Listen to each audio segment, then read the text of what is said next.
We're so microscopically insignificant in this galaxy that the numbers stop making sense to human minds. Yet somehow, against all cosmic odds, we're here, conscious, thinking, trying to understand our place in this vast spiral of hundreds of billions of stars. Today we're going on a journey of scale, and I promise you, by the time we're done, you'll never look at the Milky Way the same way again. And here is a question for you. If an advanced alien civilization in the Andromeda galaxy is looking at the Milky Way right now through their equivalent of the Hubble telescope, what do you think they'd find most fascinating about our galaxy? Let me know in the comments down below. I will pin the most creative answer. If you're ready to have your mind blown by the true scale of our galaxy, make sure to subscribe to this channel and give a thumbs up. Now let's begin.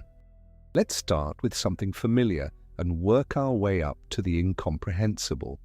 Earth, our home, measures about 12,742 kilometers in diameter. That's roughly the distance from New York to Singapore. It feels enormous when you're trying to walk across a city, yet Earth is nothing, absolutely nothing compared to what's out there. The Sun, our star, could fit about 1,300,000 Earths inside it. Just let that sink in. 1,300,000. If Earth were a marble, the Sun would be a beach ball about 1.5 meters across, but the Sun is just one star. One. The Milky Way contains somewhere between 200 billion and 400 billion stars. Let's use the conservative estimate of 200 billion. If you tried to count them, spending 1 second on each star, it would take you over 6,000 years, counting non-stop, no sleep, no breaks. You'd need to start counting before the pyramids were built, and you still wouldn't be finished today. Now here's where our cosmic insignificance starts to become clear. Those 200 billion stars aren't packed together like grains of sand on a beach. They're separated by vast, almost incomprehensible distances. The nearest star to our Sun, Proxima Centauri, sits about 4.24 light-years away. That means light, traveling at roughly 300,000 kilometers per second, takes over 4 years to cross that gap. If you drove at highway speed, let's say 100 kilometers per hour, the journey would take over 46 million years.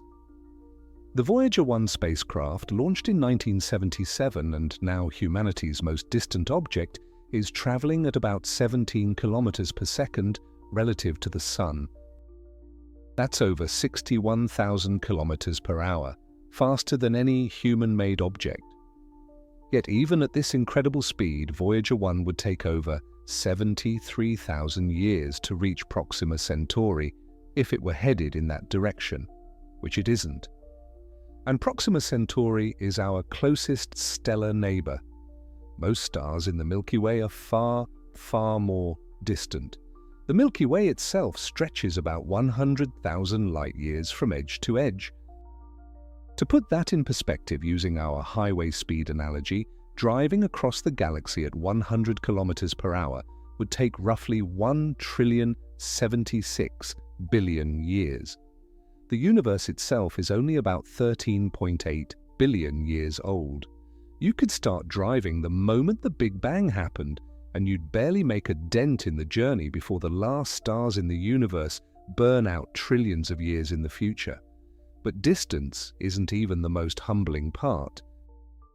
Let's talk about where we are within this galactic enormity. The Milky Way is a barred spiral galaxy, meaning it has a central bar of stars with spiral arms winding outward.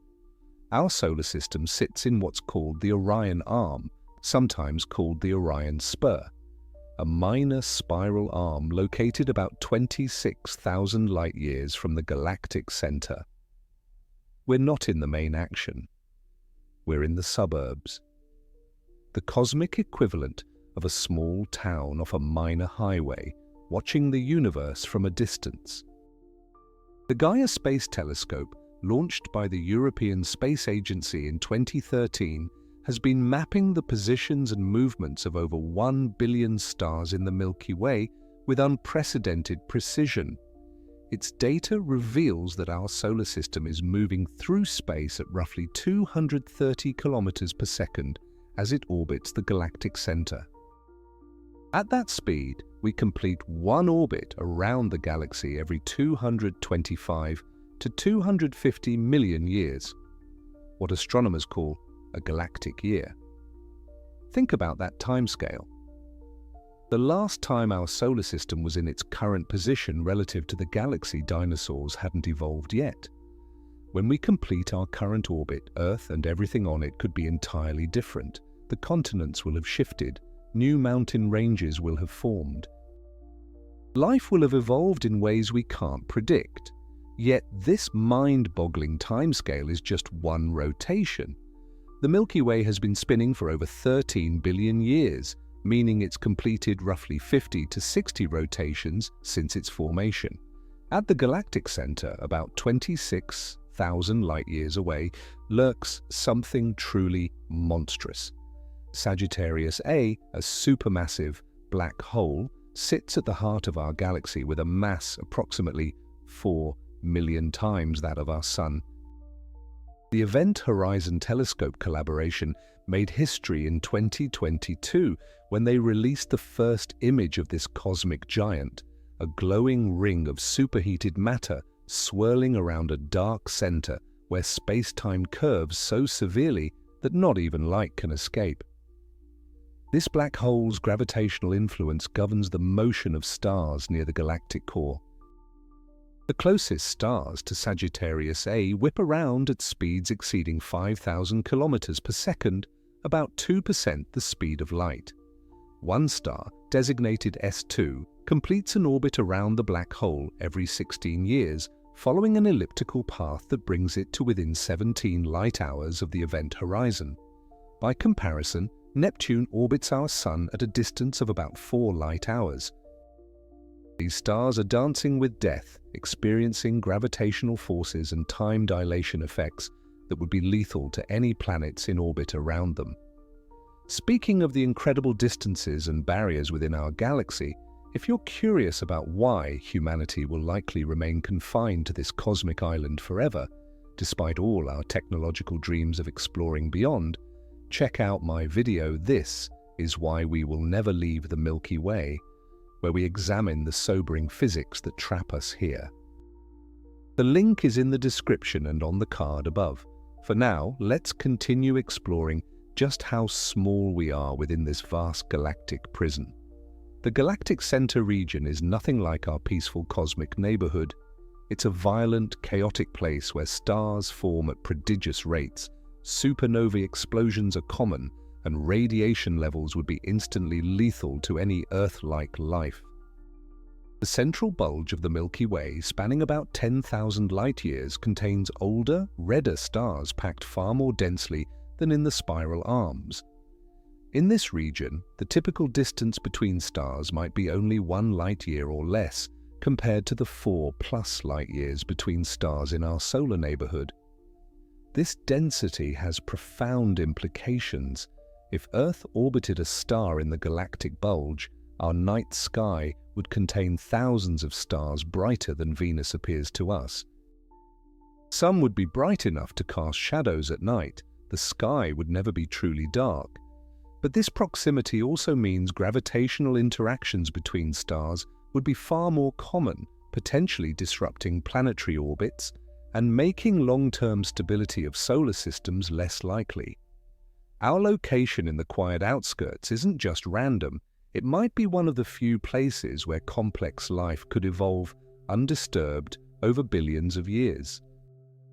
Now let's zoom out further and consider the Milky Way's structure in 3 dimensions. The visible disk where most stars reside is only about 1,000 light-years thick at our location.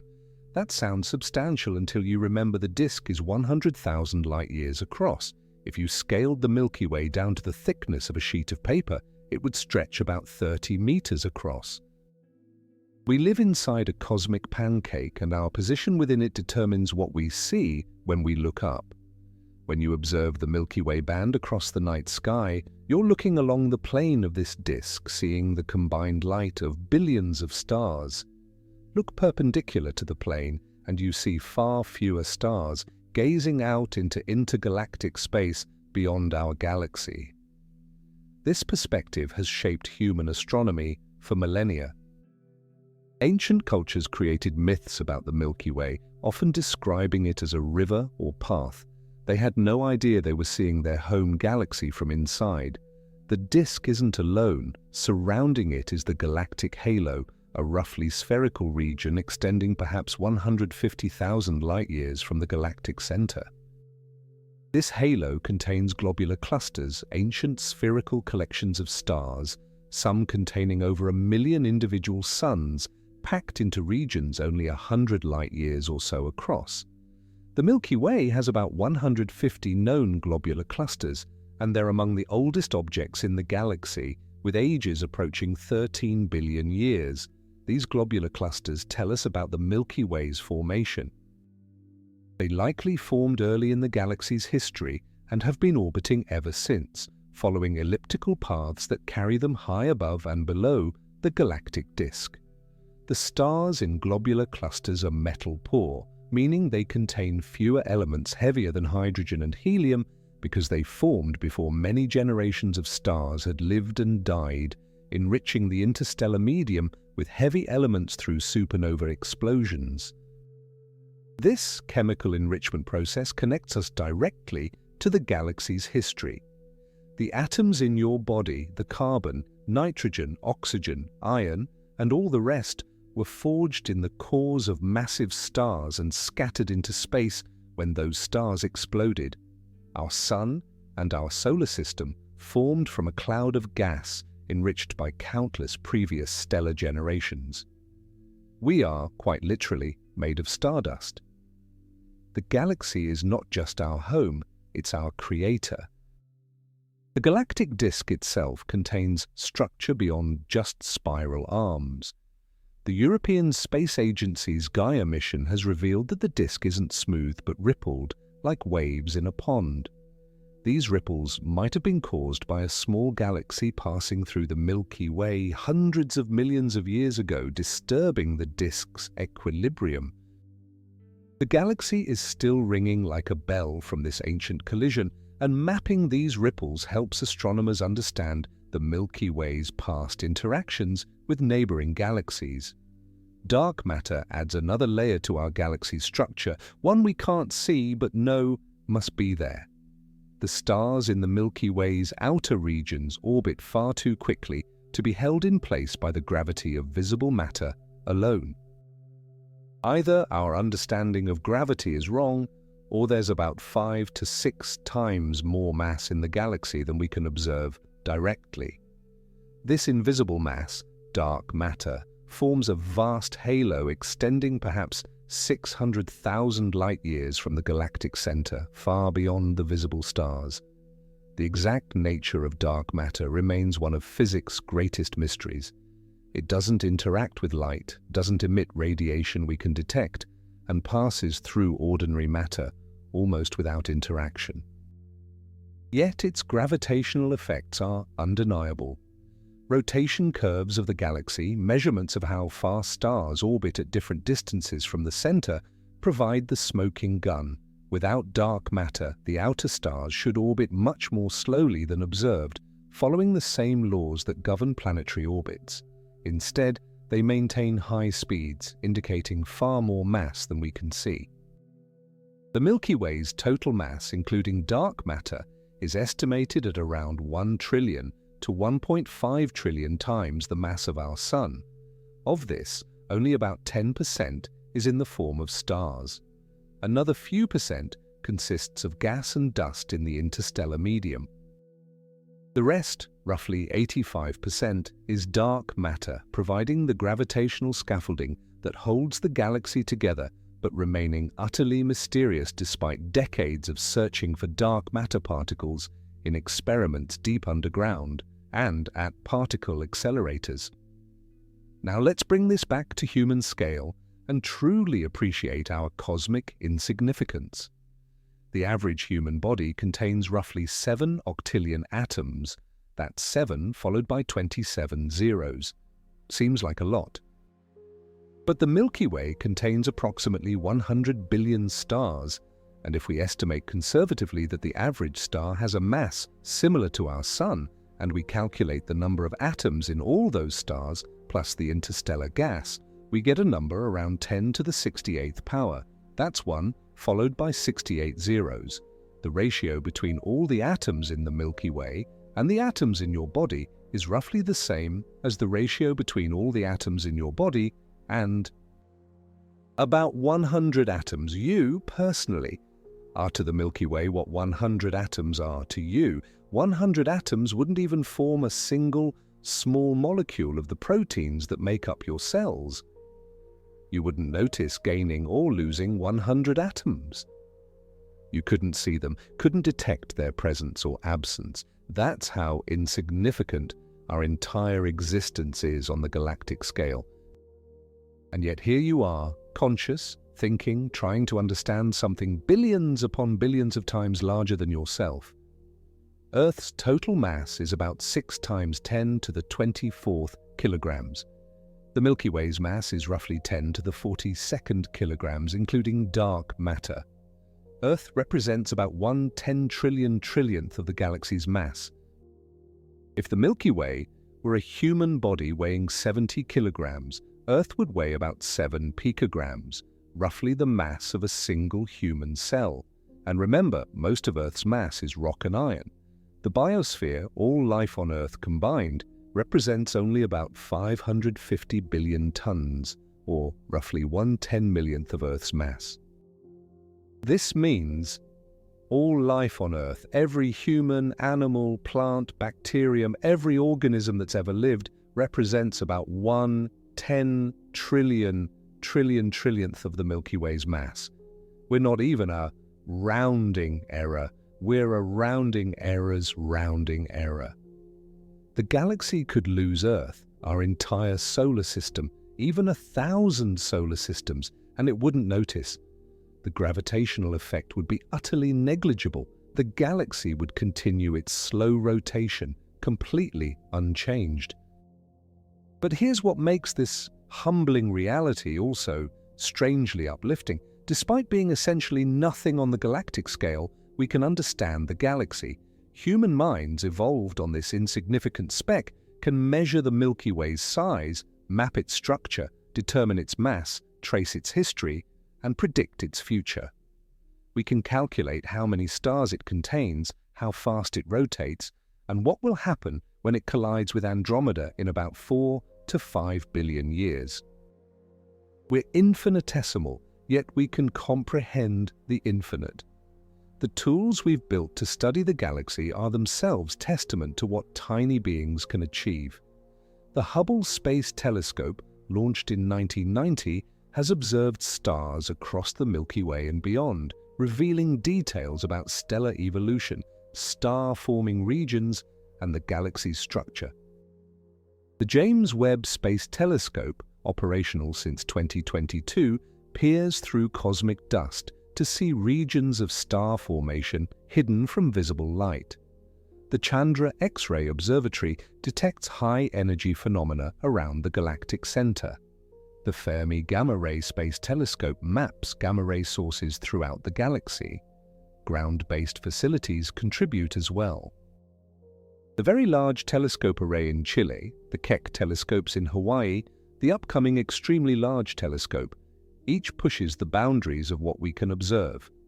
Radio telescope arrays like the Very Large Array in New Mexico and the Atacama Large Millimeter Array in Chile map the distribution of gas and molecules in the galactic disk. The Square Kilometre Array, under construction in Australia and South Africa, will eventually map the Milky Way's structure using radio emissions from neutral hydrogen. These instruments have revealed that star formation continues in the Milky Way at a rate of about 1 to 2 solar masses per year. That means every year enough gas and dust collapses under gravity to form stars with a combined mass equal to 1 or 2 suns. This might not sound like much, but over the galaxy's 13 billion-year history, this steady star formation has produced the hundreds of billions of stars we observe today. Star formation doesn't happen uniformly across the galaxy. It concentrates in the spiral arms, where density waves compress gas clouds, triggering collapse. These spiral arms aren't solid structures like the arms of a ceiling fan. They're density waves, regions where stars and gas temporarily bunch up as they orbit the galaxy at different speeds. Material flows into the spiral arms, compresses, forms stars, and then flows out again. The spiral pattern persists even though individual stars move through it, much like cars slowing down and bunching up in a traffic jam before speeding up again. The Carina Nebula, the Eagle Nebula with its famous pillars of creation, the Orion Nebula visible to the naked eye, these are stellar nurseries within our galaxy where we can observe star formation in action. The James Webb Space Telescope's infrared vision has penetrated the dust in these regions, revealing protostars, infant stars, still gathering mass from their surroundings, and protoplanetary disks, where planets are forming around young stars. These observations show us not just how the galaxy makes stars, but how it makes planetary systems like our own. Each of those stellar nurseries contains enough material to form hundreds or thousands of stars. Yet even these productive regions are mostly empty space.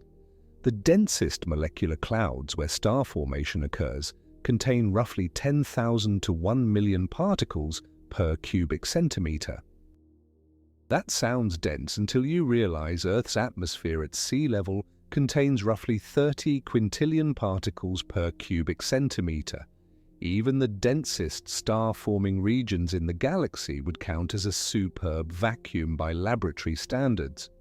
This emptiness pervades the galaxy. The average density of matter in the Milky Way's disk is about 1 atom per cubic centimeter. In the halo, it drops far lower. Interstellar space is about as close to nothing as the universe gets, yet over the vast volumes involved, this near-nothing adds up to substantial mass. The interstellar medium, all the gas and dust between stars, contains roughly 10 billion solar masses of material, about 10% of the galaxy's visible mass. This interstellar material isn't uniformly distributed. It concentrates in molecular clouds, expands into supernova remnants, gets heated by stellar radiation, compressed by spiral density waves, and stirred by the motion of stars. The galaxy's ecology is complex, with matter cycling from interstellar medium to stars, from stars back to the interstellar medium, through stellar winds and supernovae, and gradually enriching in heavy elements over time. When massive stars explode as supernovae, they create cavities hundreds of light-years across, filled with hot gas that emits X-rays.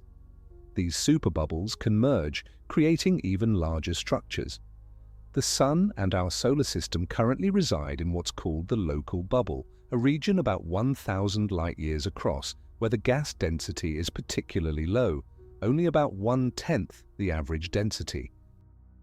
This bubble was likely created by about 15 supernovae explosions over the past 15 million years, clearing out the local interstellar medium. Let's zoom out again and consider the Milky Way's relationship with its neighbors. We're not alone in the cosmos. The Milky Way is the second largest member of what's called the local group, a collection of more than 50 galaxies bound together by gravity and spanning about 10 million light-years. The largest member is the Andromeda galaxy, catalogued as M31, sitting about 2.5 million light-years away. Andromeda is approaching us at roughly 110 kilometers per second. In about 4 to 5 billion years, the Milky Way and Andromeda will collide. I say collide, but it won't be like two solid objects crashing together. Galaxies are mostly empty space. When they merge, individual stars will likely pass by each other without collision. The probability of any two stars actually hitting each other during the merger is astronomically small. Instead, the gravitational interactions will distort both galaxies, triggering massive bursts of star formation as gas clouds collide and compress. Simulations of this future collision show that the merged galaxy, sometimes nicknamed Milkomeda or Milkdromeda, will likely be an elliptical galaxy rather than a spiral. The ordered disk structures of both galaxies will be disrupted and randomized by the merger. By the time this happens, our Sun will be nearing the end of its life. Earth will likely be uninhabitable, engulfed by the Sun as it expands into a red giant. But if any observers remain in our solar system, they'll witness galaxy merger up close, a chaotic cosmic dance playing out over hundreds of millions of years.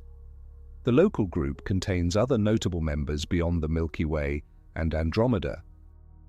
The Triangulum galaxy M33 is the third largest member, a spiral galaxy containing perhaps 40 billion stars.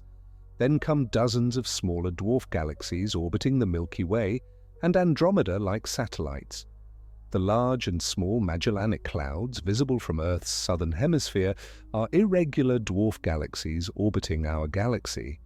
They contain billions of stars, impressive in absolute terms, but dwarfed by the Milky Way's hundreds of billions. These satellite galaxies aren't just cosmic companions, they're being gradually consumed. Tidal forces from the Milky Way's gravity stretch and distort them, stripping away their outer stars and gas. Over hundreds of millions or billions of years, they'll be completely absorbed, their stars becoming part of the Milky Way's extended halo. This process of galactic cannibalism has been ongoing throughout the galaxy's history. The Gaia spacecraft has identified stellar streams, rivers of stars in the halo, that are the shredded remains of dwarf galaxies destroyed by tidal forces. One particularly fascinating discovery from Gaia involves the Sagittarius dwarf elliptical galaxy, a small galaxy currently being torn apart by the Milky Way. It's passing through the galactic disk right now, and its debris is scattered across a large portion of the sky.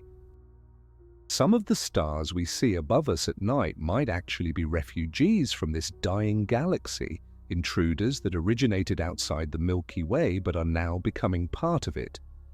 The galaxy is a cannibal, growing by consuming its smaller neighbors. This consumption reveals something crucial about galactic evolution. Galaxies aren't static structures that formed once and remained unchanged. They're dynamic, evolving systems that grow through mergers, accretion of gas, and gravitational interactions. The Milky Way, as we see it today, is the product of billions of years of this evolution. Studies of stellar populations in the halo suggest that the galaxy grew by absorbing perhaps dozens or even hundreds of smaller galaxies over its history. The galactic disk itself shows evidence of this violent past. It's not perfectly smooth and flat, but shows warps, ripples, and asymmetries, scars from past collisions. The thick disk, which extends farther above and below the thin disk where most stars orbit, likely formed from early merger events that stirred up the galaxy's structure. Even the central bar, a rectangular structure of stars at the galaxy's core, might have formed or been strengthened by gravitational interactions with satellite galaxies. Now let's consider the truly humbling cosmic perspective. The Milky Way, vast as it is, represents just one galaxy among hundreds of billions in the observable universe. The Hubble Space Telescope's deep-field images, which stared at seemingly empty patches of sky for extended periods, revealed thousands of galaxies in regions smaller than a grain of sand held at arm's length.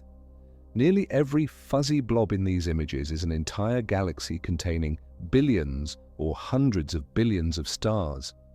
Some of these galaxies are larger than the Milky Way. IC 10101, a supergiant elliptical galaxy in the Abell 2029 cluster, stretches about 6 million light-years across, 60 times the Milky Way's diameter. It contains roughly 100 trillion stars. Imagine a galaxy so enormous that the Milky Way would be like a small town compared to a continent. And IC 10101 isn't unique. Many galaxy clusters contain similar giants, but size isn't everything. The Milky Way is, in galactic terms, quite typical. It's a large spiral galaxy with active star formation, a supermassive black hole at its center, satellite galaxies, and a complex history of mergers.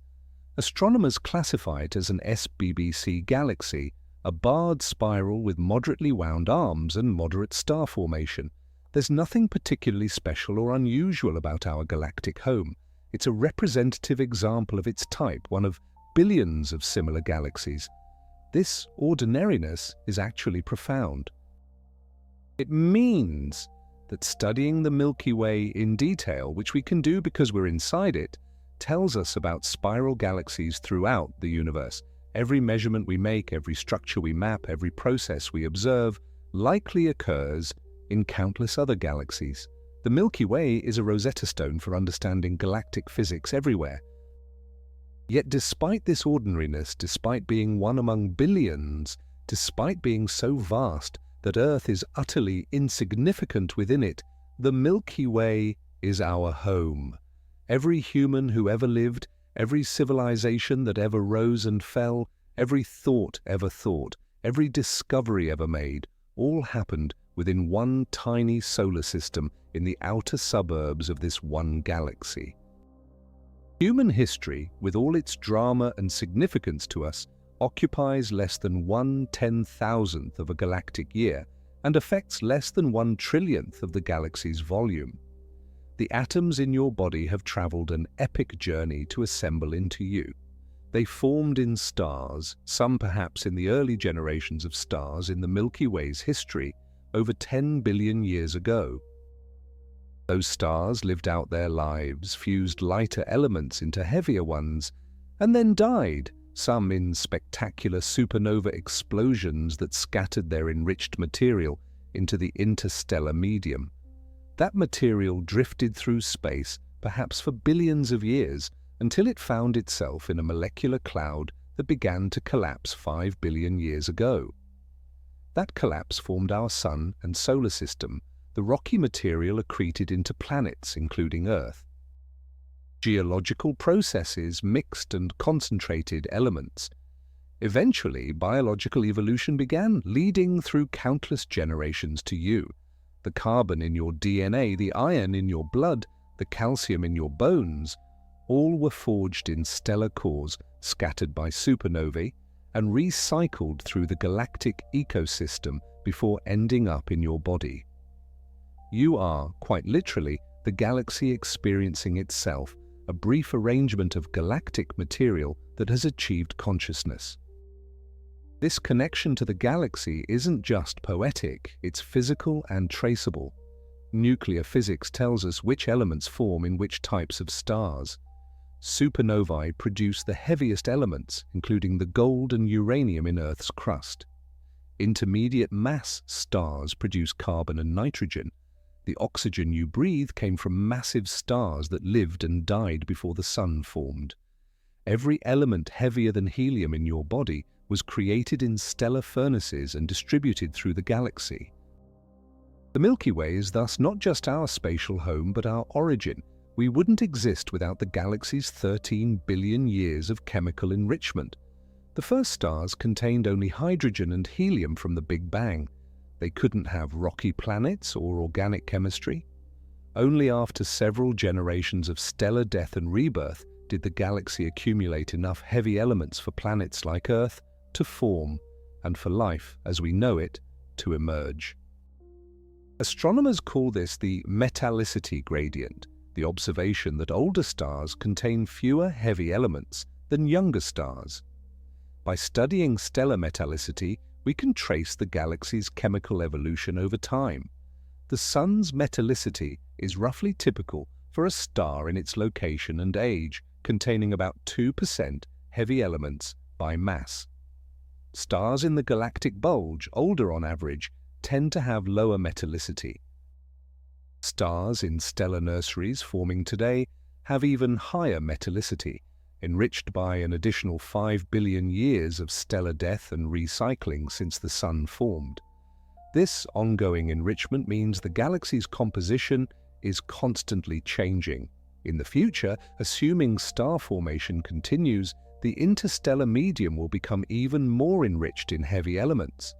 Stars that form billions of years from now will have higher metallicity than our Sun. In principle, this could enable different kinds of planets, different chemistry, potentially different forms of life. The galaxy is evolving not just structurally but chemically, creating new possibilities over cosmic timescales. Let's return to the question of scale and use some vivid comparisons to drive home how small we truly are.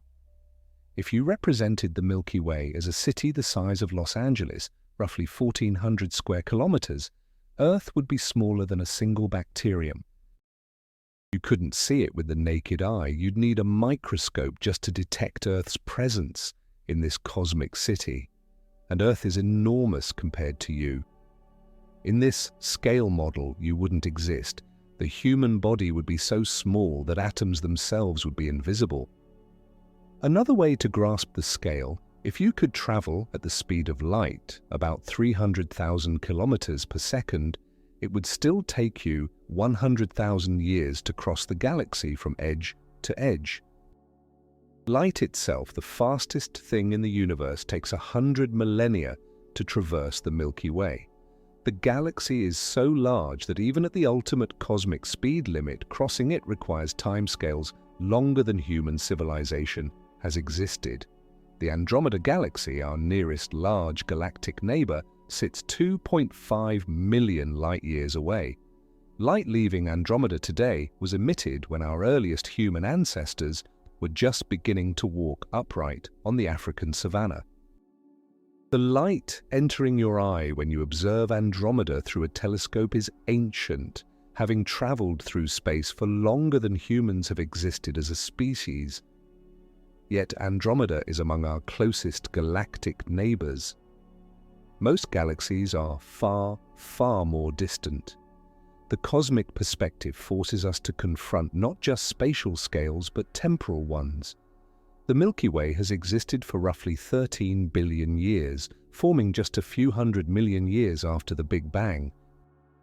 In that time, it has completed about 50 to 60 rotations. Stars have been born and died, galaxies have merged, the chemical composition has evolved, but the basic structure, a spiral disk with a central bulge and extended halo, has persisted. Our Sun formed about 4.6 billion years ago when the galaxy was already ancient, over 8 billion years old. By then, many generations of stars had lived and died, creating the heavy elements that would make up the rocky planets and eventually life.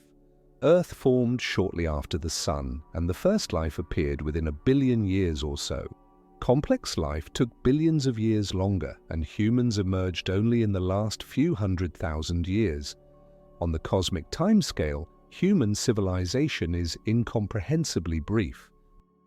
If the Milky Way's history were compressed into a single year, the Sun would form around September 1st. Earth would appear shortly after. The first simple life would emerge in mid-September. Complex life wouldn't appear until mid-December.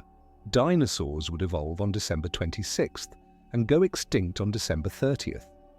All of human history, from the first use of tools to the present day, would occur in the last 30 seconds before midnight on New Year's Eve. This temporal insignificance mirrors our spatial insignificance. We're tiny in space and time, brief flickers in a galaxy that has existed for eons and will continue long after our Sun dies. The galaxy doesn't care about human affairs, doesn't notice our presence, wouldn't miss us if we disappeared. It simply continues its slow rotation, birthing and destroying stars, evolving chemically, heading toward eventual collision with Andromeda.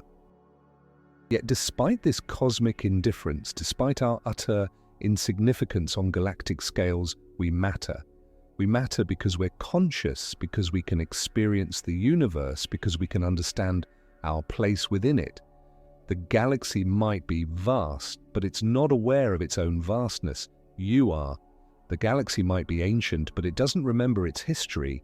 You can study that history, trace its evolution, and predict its future. This consciousness, this ability to understand, makes us significant even while acknowledging our insignificance. We're the universe's way of knowing itself, as Carl Sagan eloquently put it.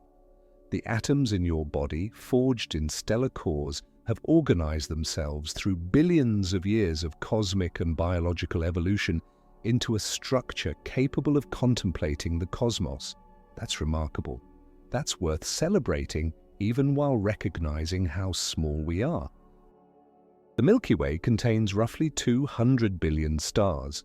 Of these, a substantial fraction probably have planets. The Kepler Space Telescope, which operated from 2009 to 2018, found that most stars have at least one planet. If we conservatively estimate that 10% of stars in the Milky Way have Earth-like planets in their habitable zones, where liquid water could exist, that suggests 20 billion potentially habitable worlds in our galaxy alone. This raises one of astronomy's most profound questions. Where is everybody?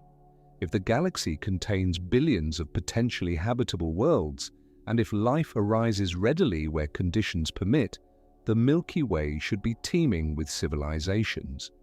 Some of those civilizations could be millions or billions of years older than ours, yet we see no evidence of galactic colonization, detect no artificial signals, observe no megastructures, find no clear signs of intelligence beyond Earth. This puzzle is called the Fermi paradox, named after physicist Enrico Fermi, who famously asked, "Where are they?" Many solutions have been proposed. Perhaps life is rare, perhaps intelligence is rare, perhaps advanced civilizations destroy themselves before achieving interstellar expansion. Perhaps the galaxy is indeed filled with life, but the distances are so vast that civilizations remain isolated, unable to detect or contact each other.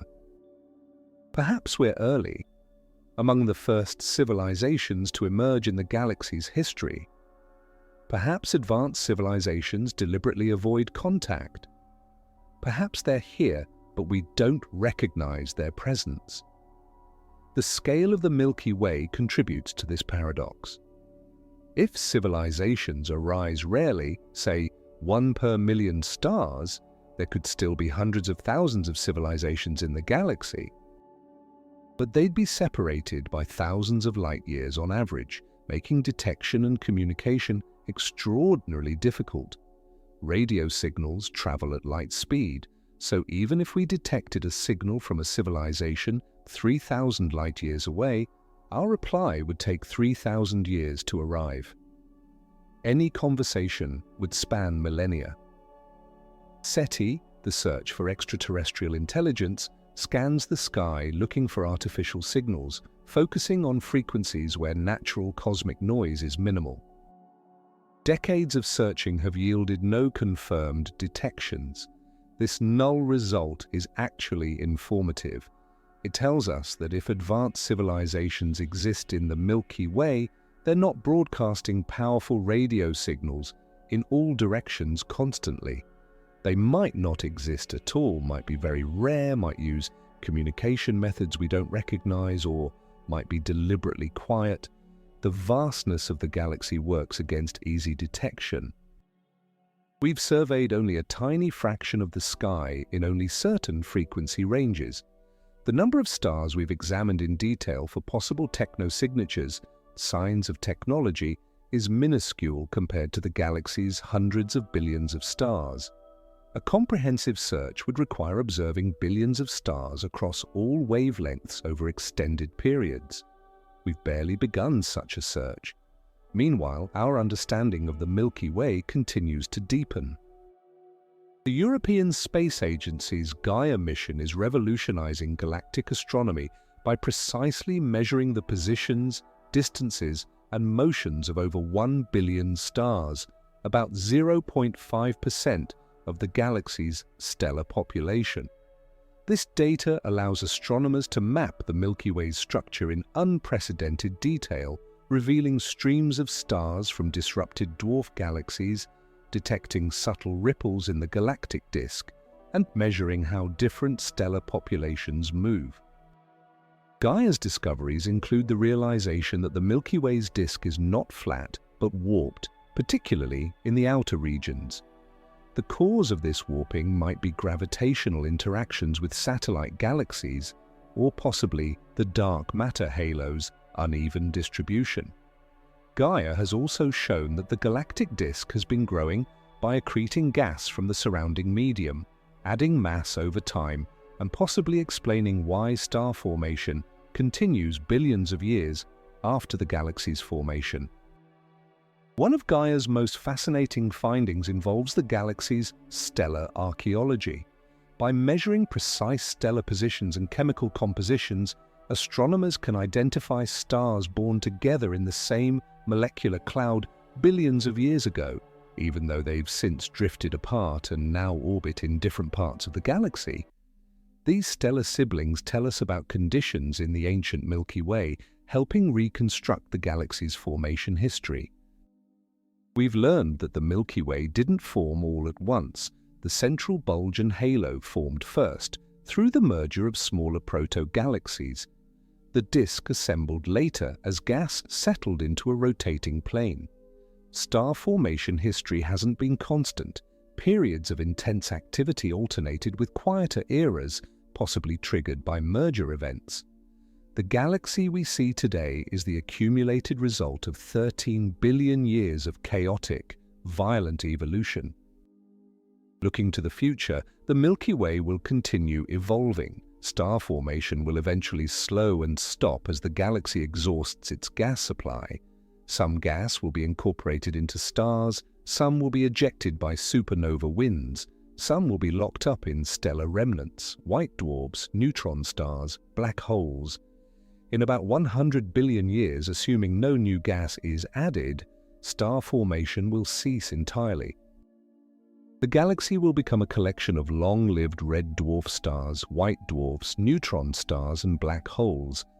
But long before that, the collision with Andromeda will reshape both galaxies.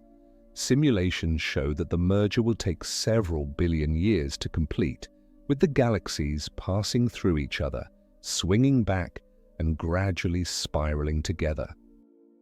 During the encounters, gravitational interactions will fling stars into the intergalactic medium, creating tidal tails extending hundreds of thousands of light-years. Eventually, the galaxies will settle into a new equilibrium, a massive elliptical galaxy. In this far future, if any observers remain in our solar system's neighborhood, perhaps artificial intelligences, post-biological descendants, or other forms we can't imagine, they'll witness a vastly different sky. The distinct spiral patterns of the Milky Way and Andromeda will be gone, replaced by the uniform glow of an elliptical galaxy. Star formation will have ceased. The night sky will contain fewer bright young stars, but many more red dwarfs and stellar remnants. Even farther in the future, trillions of years from now, the universe's accelerating expansion, driven by dark energy, will have carried distant galaxies beyond our cosmic horizon. The local group, our merged Milkdromeda galaxy plus the other small members of the group, will be isolated, surrounded by darkness. Future civilizations would see only their local galaxy, with no evidence that billions of other galaxies exist. They wouldn't be able to discover cosmic expansion or the Big Bang because the evidence would have literally expanded beyond observation. This far future scenario highlights how privileged our moment in cosmic history is. We live at a time when the universe reveals its secrets, when galaxies are visible, when the cosmic microwave background still contains information about the early universe, when we can measure expansion and trace cosmic history. In the deep future, much of cosmology would be impossible because the evidence will have vanished beyond the horizon. But let's return to the present and our place in the Milky Way as it is now. I want to leave you with a final perspective on scale that brings together everything we've discussed. Imagine you could somehow label every single atom in your body and track where each atom was 1 billion years ago. You'd find they were scattered across the galaxy. Some were in stars undergoing fusion, Some were in the interstellar medium, drifting between stars. Some were in other solar systems, perhaps in planets or moons. These atoms have traveled potentially tens of thousands of light-years to meet in your body. They've orbited the galactic center multiple times. They've been part of different structures, stars, planets, interstellar clouds, perhaps comets or asteroids. They've experienced the galaxy's evolution firsthand, if experience can be applied to atoms. And now they're briefly assembled into you, organized into molecules, cells, tissues, organs, a living, thinking being. In a sense, your body is a temporary meeting place for atoms from across the galaxy. When you die, those atoms will return to the environment, eventually recycled back into the galactic ecosystem. Some might be incorporated into other living things. Some might drift in the atmosphere or dissolve in oceans. Over geological timescales, plate tectonics might drag some deep into Earth's interior. Others might escape to space, knocked free by atmospheric processes. Eventually, in billions of years, when the Sun becomes a red giant, all of Earth's atoms will be returned to the interstellar medium. Those atoms might then drift through space for millions or billions of years before being incorporated into a new molecular cloud, collapsing to form new stars and planets. The atoms that make up you could end up in a planet orbiting a star that hasn't formed yet, in a part of the galaxy we've never observed, billions of years from now. The galaxy recycles everything. Nothing is permanent except the atoms themselves, and even those can be transmuted in stellar cores or destroyed in the collisions that might occur around black holes. This recycling has been happening throughout the galaxy's history. The atoms in your body have likely been through this cycle multiple times, part of ancient stars that died before the Sun formed, briefly in planets that were destroyed, scattered by supernovae, compressed in molecular clouds, incorporated into new stars. You're not just connected to the galaxy, you're made of material that has been integral to galactic processes for billions of years. The galaxy itself is part of an even larger story. The Milky Way formed from gas that came from the Big Bang, the primordial hydrogen and helium that filled the early universe. The galaxy's formation, 13 billion years ago, was part of the broader process of cosmic structure formation, as gravity amplified tiny density fluctuations from the early universe into the galaxies, galaxy clusters, and cosmic web we see today. In this sense, you're connected not just to the Milky Way, but to the entire observable universe and its history. The atoms in your body originated in the Big Bang, were processed through stellar nucleosynthesis in the Milky Way, and are currently organized into a structure capable of understanding this cosmic heritage. You're a way for the universe to know itself, a local concentration of complexity and consciousness arising from 13.8 billion years of cosmic evolution. This perspective should be both humbling and empowering. Humbling because it reveals how small and brief we are in the grand cosmic scheme. The galaxy contains hundreds of billions of stars. The observable universe contains hundreds of billions of galaxies. Compared to this enormity, Earth is less than a speck, and individual humans are utterly invisible. Our entire civilization, everything we consider important, occupies a microscopic portion of one galaxy in a universe containing trillions of galaxies. Yet it's also empowering because despite our smallness, we can understand the vastness. Human minds can grasp the Milky Way's structure, measure its mass, trace its history, and predict its future. We can observe galaxies billions of light-years away and understand that they're similar to our own. We can detect the cosmic microwave background, light from when the universe was 380,000 years old, and decode the information it carries about cosmic history. We're small, but we're not insignificant. Significance isn't determined by size, but by complexity, consciousness, understanding. A human brain contains roughly 86 billion neurons, each connected to thousands of others, creating a network of staggering complexity. The information processing in your brain, the subjective experience of consciousness, the ability to contemplate existence, these are arguably the most complex phenomena we know of in the universe. The Milky Way, vast as it is not conscious. It doesn't experience anything, doesn't know it exists, has no awareness of its own magnificence. You do. In this sense, consciousness might be rarer and more precious than mere size. The galaxy might contain billions of stars, but if consciousness is uncommon, if Earth harbors the only awareness in the Milky Way, then we might be the most significant structures in the galaxy, despite being the smallest. We don't yet know if this is true. The search for extraterrestrial life and intelligence continues. Future missions will examine the moons of Jupiter and Saturn for signs of life in their subsurface oceans. The James Webb Space Telescope analyzes exoplanet atmospheres, searching for biosignatures, chemical signs that might indicate life. SETI continues scanning for artificial signals. We might discover we're not alone, that life and intelligence are common in the galaxy. Or we might find that we are alone, that the combination of circumstances required for life and intelligence is so improbable that it occurred only once in the Milky Way. This loneliness would be sobering, but would also increase our responsibility. If we're the only consciousness in the galaxy, then the galaxy's awareness of itself depends entirely on us. If we destroy ourselves, the Milky Way returns to being an unconscious collection of matter and energy, magnificent but unaware. This existential weight adds meaning to our presence. We're not just random arrangements of atoms, we're the universe's attempt to understand itself.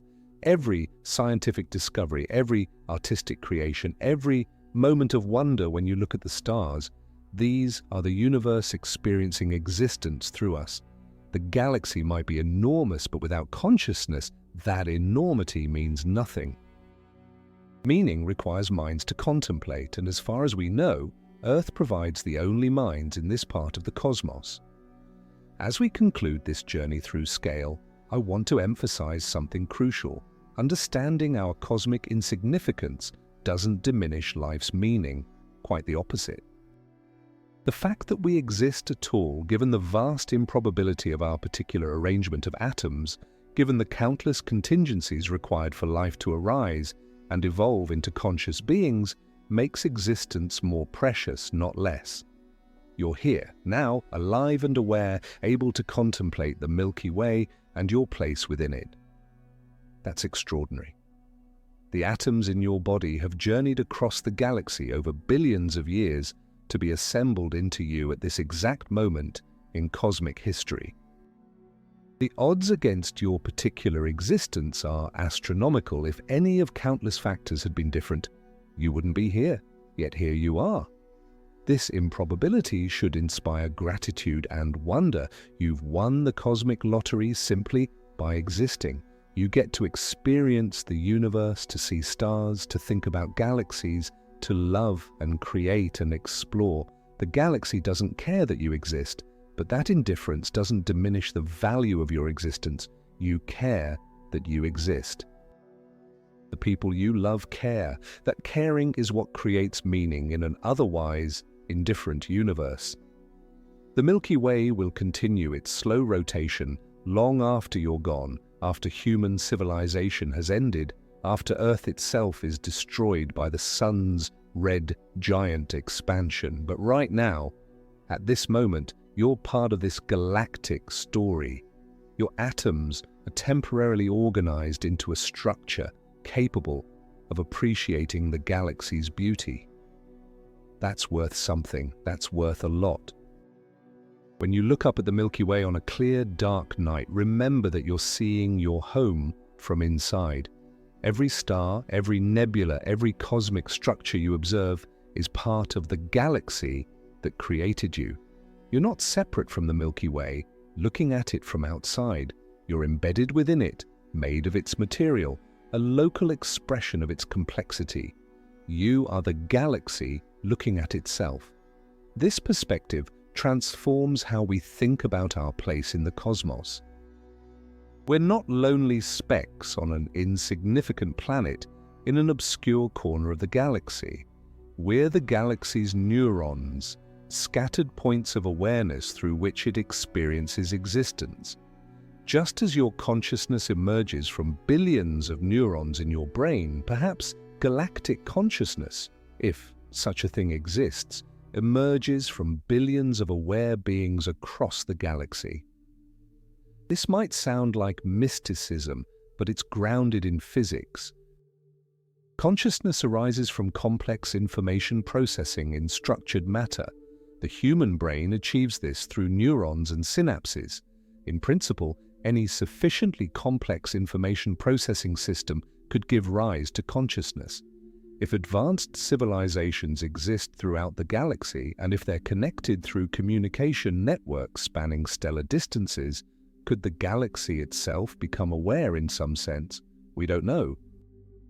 These questions push beyond current science into speculation. But they're worth pondering because they transform how we see ourselves. We're not isolated, meaningless accidents. We're participants in cosmic evolution, part of an unfolding story billions of years in the making. Understanding our smallness in the Milky Way doesn't make us less important. It connects us to something vastly larger than ourselves. The knowledge we've gained about the Milky Way is itself remarkable. A few centuries ago, we didn't even know we lived in a galaxy. We thought the Milky Way band in the sky was some kind of cloud or atmospheric phenomenon. It wasn't until the early 20th century that we understood the Milky Way's true nature and our position within it. Since then, every generation has revealed new details: the spiral structure, the central black hole, the dark matter halo, the merger history, the stellar populations. Future generations will understand the Milky Way in ways we can't yet imagine. New telescopes, new techniques, new theories will reveal structures and processes we haven't discovered. Perhaps we'll map every star in the galaxy. Perhaps we'll detect life on other worlds within the Milky Way. Perhaps we'll even travel to nearby stars, though the distances make this extraordinarily challenging. Each generation inherits the knowledge of the previous and builds upon it, slowly expanding humanity's understanding of our galactic home. This scientific endeavor is itself a testament to what tiny beings can achieve. From our infinitesimal vantage point, we've measured the Milky Way's dimensions, mapped its structure, determined its mass, traced its history, predicted its future. We've done this using instruments we built, mathematics we developed, and observations we made from one small planet in an unremarkable solar system. The galaxy might be enormous, but human ingenuity and curiosity are powerful enough to comprehend it. As I bring this journey to a close, I want you to carry away several key insights. First, you are unimaginably small compared to the Milky Way. Earth is negligible. The solar system is negligible. All of human civilization occupies a volume that rounds to zero on galactic scales. This isn't opinion or exaggeration, it's mathematical fact. We are utterly insignificant in terms of size and mass. Second, this smallness doesn't diminish your worth or meaning. Significance comes from consciousness, from understanding, from the ability to appreciate existence. You possess these qualities. The galaxy doesn't. In the contest between size and awareness, awareness wins. Being small and conscious is better than being large and unconscious. Third, you're connected to the galaxy in the most intimate way possible. You're made of it. Every atom in your body is galactic material, processed through stellar nucleosynthesis, recycled through the interstellar medium, temporarily organized into you. You're not separate from the Milky Way. You're a part of it, experiencing itself. Fourth, our existence is improbable and precious. The specific circumstances required for life to arise and evolve into conscious beings are extraordinarily rare. We might be the only consciousness in the galaxy, or one of very few. This makes our existence valuable beyond measure. We're the universe's way of knowing itself, and that knowing might be rarer than diamonds. Finally, understanding our cosmic context should inspire both humility and wonder. Humility because we're so small, so brief, so inconsequential on cosmic scales. Wonder because despite our smallness, we can understand the vastness. We can measure galaxies, trace cosmic history, and contemplate our place in existence. That's extraordinary. The next time you see the Milky Way stretching across the night sky, remember what you're seeing. You're looking at home from the inside, a collection of hundreds of billions of stars, most with their own planets, all bound by gravity into a spiral structure rotating slowly through the cosmos. You're seeing the galaxy that created you, made of atoms it forged, organized by processes it enabled over billions of years. You're also seeing your future. The atoms in your body will return to the galaxy when you die, eventually recycled into new stars, planets, perhaps even new life. You're a temporary arrangement of galactic material, briefly alive and aware, soon to be returned to the cosmic ecosystem that created you. This isn't depressing, it's beautiful.